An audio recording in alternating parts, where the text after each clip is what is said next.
안녕하세요. 뷰티학도 보배입니다.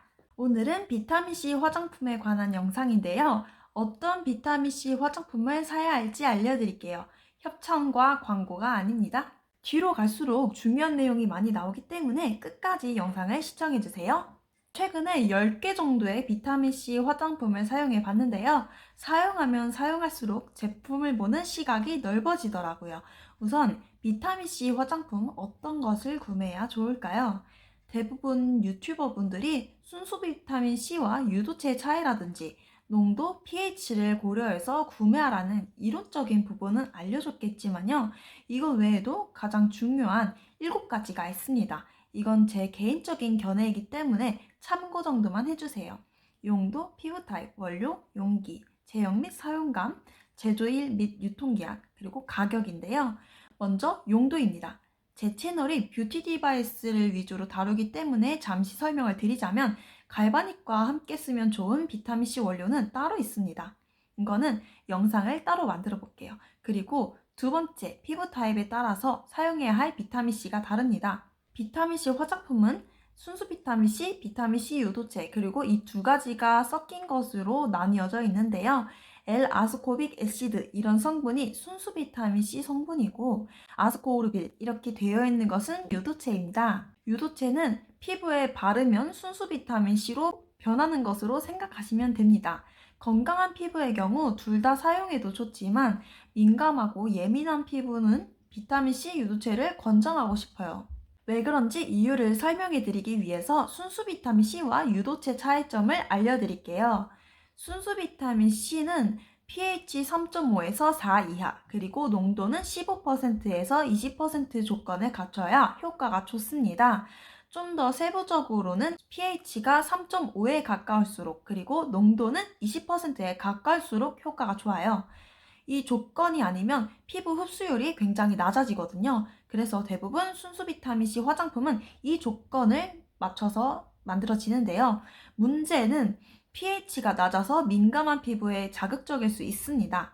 쉽게 설명하자면 아하, 바하 이런 각질 제거 화장품 쓰다가 피부가 따끔따끔거릴 적 한 번쯤은 있으시죠? 얘네들이 pH 3에서 4 정도의 산성을 띠는데요.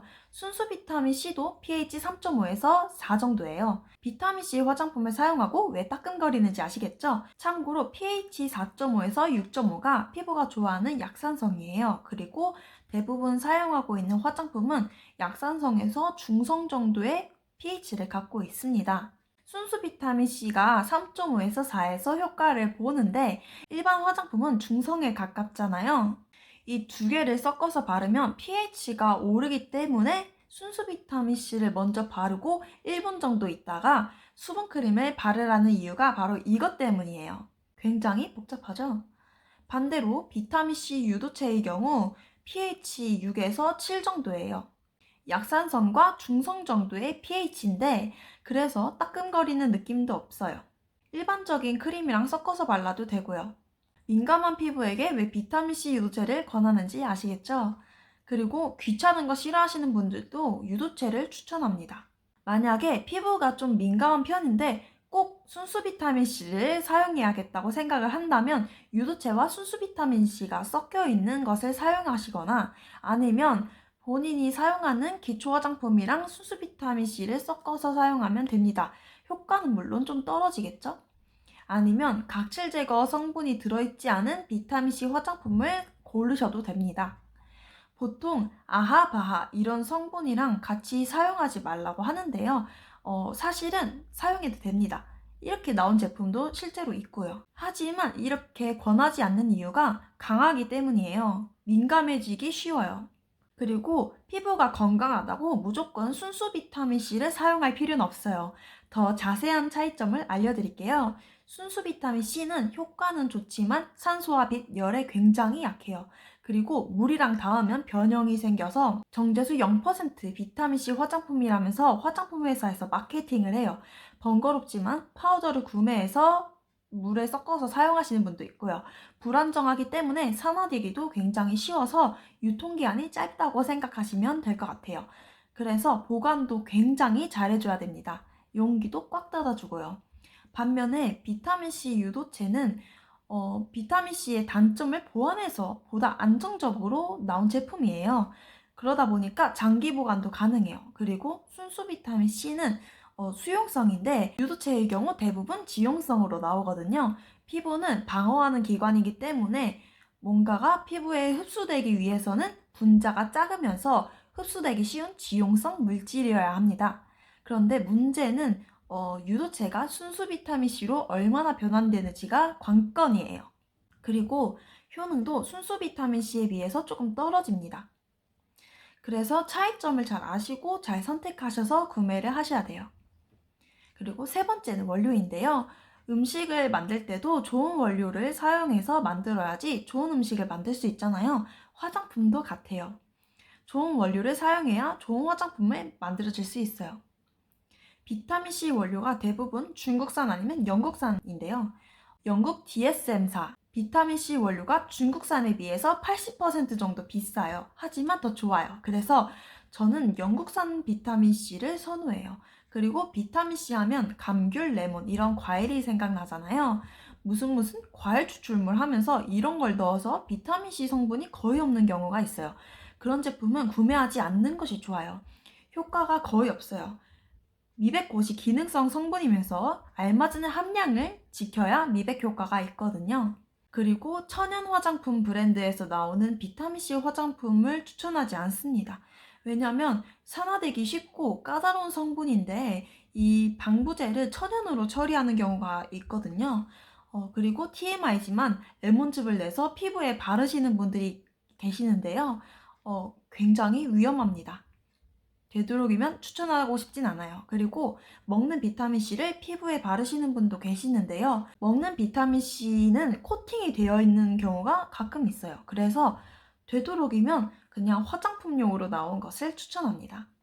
그리고 네 번째는 용기인데요. 순수 비타민C 화장품이 열, 산소, 빛에 약하기 때문에 용기에 신경을 써야 돼요. 되도록이면 산소가 잘 들어가지 않고 빛이 통과되지 않는 용기가 좋겠죠. 갈색병으로 나온 제품도 있지만 갈색병이 아니라고 사지 않겠다 이럴 필요는 없어요. 박스에 넣어서 보관을 하거나 그러면 되겠죠? 그리고 단지형은 공기가 정말 잘 들어가요. 그래서 그 플라스틱 같은 거 버리지 마시고 공기를 잘 차단해 주세요. 제가 갔던 피부관리실에서는 은박지로 비타민C를 이렇게 가려놓더라고요. 그리고 다섯 번째, 제조일 유통기한입니다. 순수 비타민C 대부분은 엄청 작은 용기에 적은 용량을 담아서 판매를 하는데요. 솔직히 액상과 파우더가 따로 분리되어 있어서 사용하기 직전에 합치는 형태가 아니라면 화장품을 용기에 담는 순간부터 산화가 되기 시작한다고 생각을 해요. 집에서 비타민C 파우더에 물을 넣어서 제조를 해도 빠르면 1시간 이내에 사용을 해야 되고 냉장고에 넣어도 일주일 이내에 사용을 해야 되거든요. 심지어 화장품이 유통기한이 한 2, 3년 정도 하잖아요. 유통기한이 짧으면 화장품을 버려야 할 확률이 높아지니까요. 그러면 또 재고가 많이 쌓이고 또 재고에 관한 비용도 들겠죠. 그래서 이해는 좀 하지만 되도록이면 파우더 형태이거나 제조일이 빠를수록 좋겠죠. 여섯 번째는 제형 및 사용감입니다. 비타민C 화장품 중 엄청 찐득찐득한 제품이 있고 발림성이 또 이상한 제품도 있어요. 가격이 비싸면 비쌀수록 발림성도 좋고 느낌도 되게 괜찮더라고요.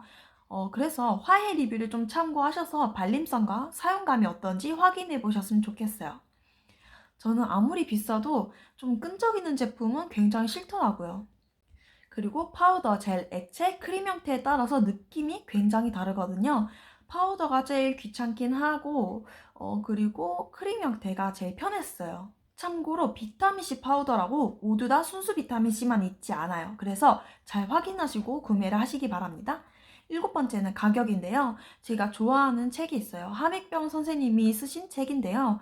이분 뵌 적도 없지만 이 책에서 화장품을 큰 돈을 들여서 살 필요가 없다고 나와 있어요. 저도 그렇게 생각을 해요. 비타민C 화장품의 경우 너무 작은 용량에 터무니없이 비싼 가격에 파는 경우가 많아요.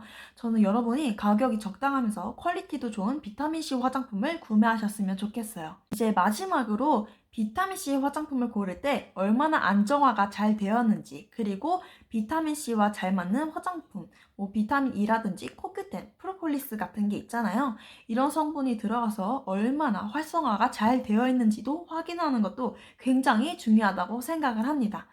오늘 영상으로는 비타민C에 대해서 많이는 다루진 못했는데요. 다음 영상에서는 비타민C 10종 리뷰라든지 바르는 방법, 비타민C 화장품 만드는 방법 등등을 올려보도록 할게요. 구독과 좋아요 눌러주시면 감사하겠습니다. 안녕.